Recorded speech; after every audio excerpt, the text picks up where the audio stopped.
Welcome to our 2017-2018 classroom in room 134. So we made some pretty big changes this year to the way our classroom is laid out. So I wanted to give you a quick tour of the classroom. This is the view from the door when you first walk into the classroom, and we're lucky we have this long hallway that leads into our classroom. So on this side of the room, you'll see our mustache wall. This is where the kids will display their work. We also have an area on the right side of this hallway with pineapples for more areas to display kids' work, and we have our little IKEA octopuses on the ceiling for more areas to display the kids' work, because I believe that this is their classroom, it's the students' classroom, it's not my classroom, so I want it to be full of their work and full of who they are. One big change this year is that we took our classroom library and we put it right here in the hallway. And the reason I did that was because I want those books to be one of the first things the kids see as they enter the room. Just to kind of give them that feeling that books are important and that reading is important, and so it's one of those first things we focus on. As you enter the room, we have our cubbies, where of course everybody puts their stuff. Up here we have our anchor chart display area, so this is where we put anchor charts that we're working on. And then as you come into the room, give you a quick little pan around the room so you can kind of get a whole idea of the room. What I loved about moving the library to the hallway was that it really opens up the classroom and gives us a lot more space. Of course, we have no tables and no desks. Everything is done on the floor, so that gives us even more room to work. All right, so next up is the small group area. So this is where we do guided reading, guided math, one-on-one instruction, small groups. So this is our small group area. I did a lot of work to clean it out and get all of this stuff organized. So hopefully it will stay that way. Our birthday board will go up there with our pineapples.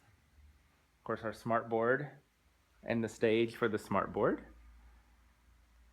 Our name chart, which stays up all year. And so this is what the kids use for their names as opposed to having nameplates. Our sensory bin. Because we have no tables and no desks, we do all of our supplies as community supplies. So this is our community supply area. So everything the kids would need to use are right here. Math manipulatives, pencils, markers, scissors, glue sponges, crayons, magnetic letters, clothespins, mini pocket charts. So all of our community supplies are right here. Of course, we're lucky to have this outside door. This is a new addition to our classroom, and I'm very excited about this. So I bought the high table and the chairs, and this will be for one-on-one assessments, one-on-one instruction. It'll be a place for the kids to sit and hang out and do their work. So I'm very excited to have this really cool space in our classroom. Of course, we have our word wall. Thank you to Jen Hart Design for the fun pineapple letters. Our light box, so this is where the kids will be using the light box, with our green folding chairs from Walmart. Over here is our math baskets. So these will be what the kids use for math centers. This is our Instagram board, and so this is where we put pictures. I change them out every couple of weeks or so. So like we'll do first day pictures of the kids, and that's where we'll put their first day pictures. So that's where we always have current pictures of what's happening in our classroom. Back here we have our sink and our cabinets. So all of our storage, my costume boxes are up there. Those are very important. Here is the command center for our centers. So our center wheels, our center baskets, our journals, all of our construction paper. So this is a very important area once centers get going, and you can check out the blog for more information on the centers. That's our bathroom. This is our chart stand, so we use this little chart stand to hang up anchor charts and stuff. These are our reading tubs, our literacy center tubs. So they're in a much different area this year, so we'll see how that goes. Again, it's all about having that open space.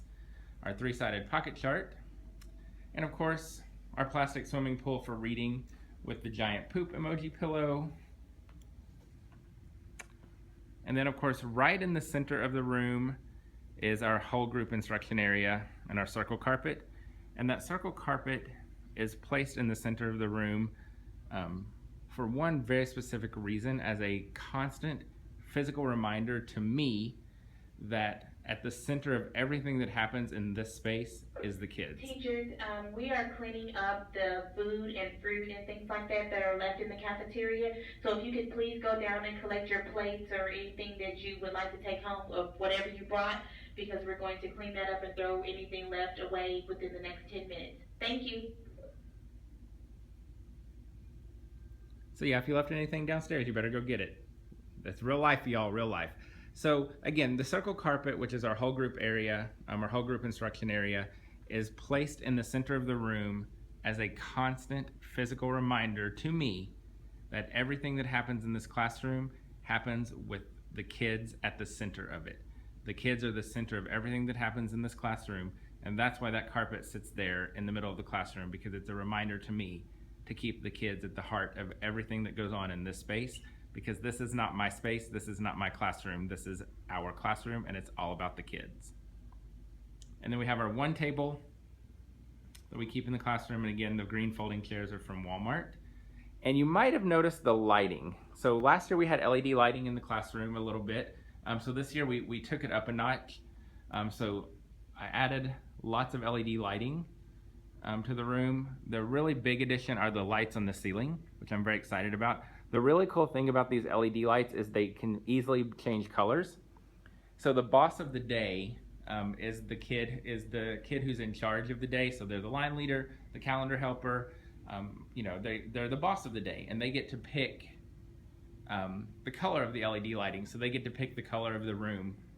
And check out the blog post, and you'll see pictures of what the different colors of the lights look like.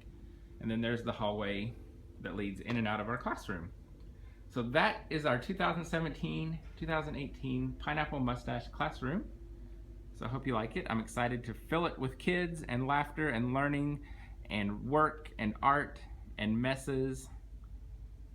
I'm excited for a brand new school year in this classroom that we call home for most of the year.